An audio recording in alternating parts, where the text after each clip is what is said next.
Oh mga bayaw, siyempre Rides Bicycle Shop pa rin, no? Nandito tayo para mag-bike check, no? Nitong build bike nila na si Weapon Hammer, no? 29er to na MTB, di ba Dave? 29er to na MTB, no? Tara, alamin natin yung specs niya. Baka kailangan nyo ng bike, siyempre summer na.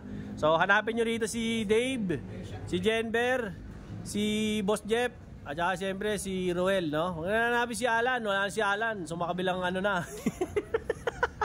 Okay, simulan na natin to, no? Pagdating sa kanyang headset, mapapansin nyo mga bayaw, ano to? 44 yung taas, 54 yung baba, no? Naka-tapered to, pero alloy na po yung buong ano niya, frame, no? Tapos, yung kanya pong ano, yung mga dugtungan nung kanyang batalya, ayan, no? Kita nyo naman, no? Maganda yung kanyang pagkakatistes, no? Ano na rin to?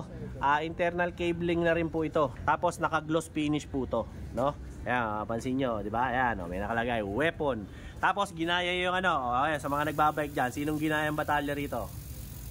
Huwag na, ayaw ka na banggitin, baka ano, makasabihin hindi ko naman niya ako ni-sponsoran doon yan ginaya, no? Sa ano na yon, branded na yon. Tapos, mapapansin nyo, dito sa dulo, ayan, dyan yung makikita yung dugtungan ng kanyang batalya, no? Gloss ang ginamit sa kanyang paint, no? Combination po ng red at saka ng black. Tapos, ang kanya naman pong fork ay siyempre air shocks. Ang stanchion niya po ay 34 at ang kanyang travel ay 120. Air shocks na po to, lockout po, no? Wala nga lang remote, no? Tapos mapapansin nyo rin na ang kanyang hub, ganun din ang ginamit, tangke, no? Tapos yung kanya naman pong mga spokes and nipples ay alloy na po, hindi na bakal, no? Aerowick ang kanyang rims, 32 holes po na may mga inlet na rin, no? Shredder valve ang ginamit dito at syempre ang ginamit na gulong ay sino ginamit na gulong dito, Brad? Ayan, hindi si Ardent. Maxxis Ardent ang ginamit dito. Ayan po yung kanyang size ng kanyang gulong. 'Di ba? Mali-mali ka, no? Ayan yung kanyang mga knobs.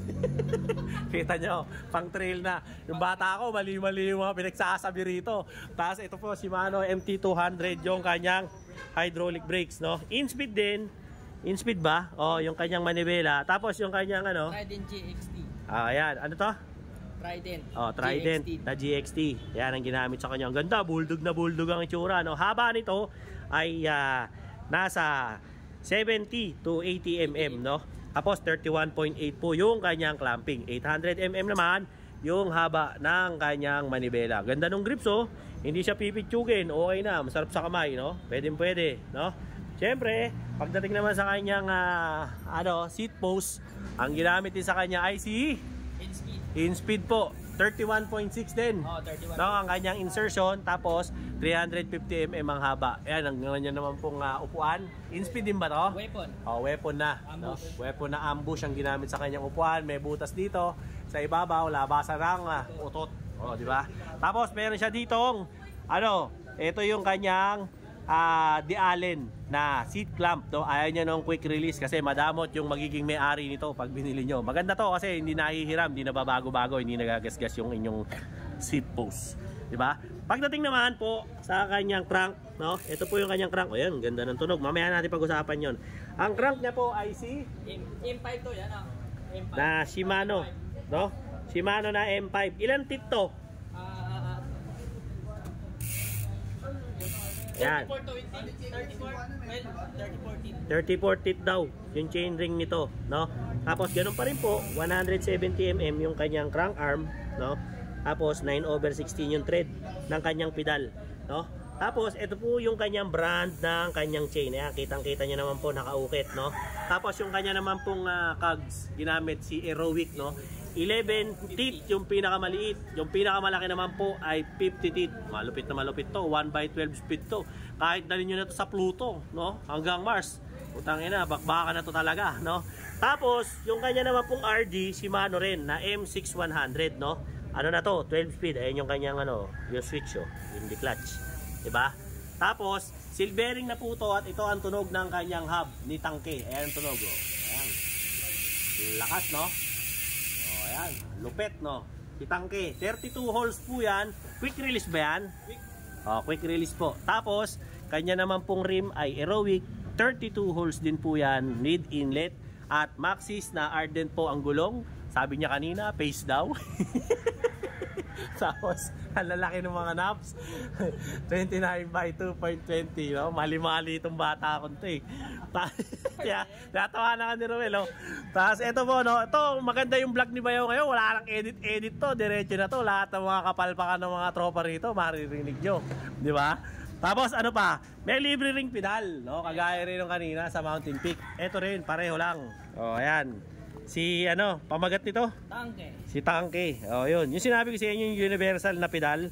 Ganda nito, pre, seal bearing to. Tapos may mga ano pa.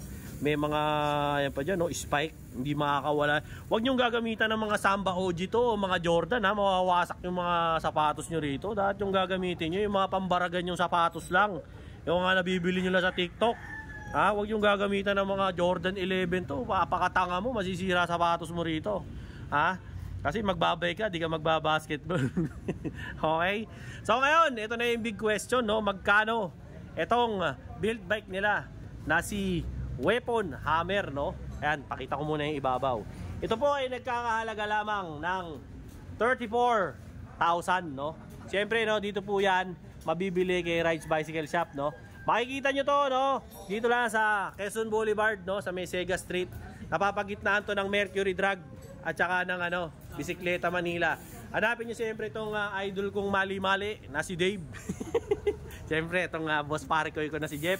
Siyempre yan, yung pinaka-pogi nating mekaniko na si paring Ruel. At yung lover boy namin isa si Jenber. Wala. Huwag nyo na hanapin si Alan. Siyempre si Alan nasa tabi-tabing mga ano na lang yan. Okay?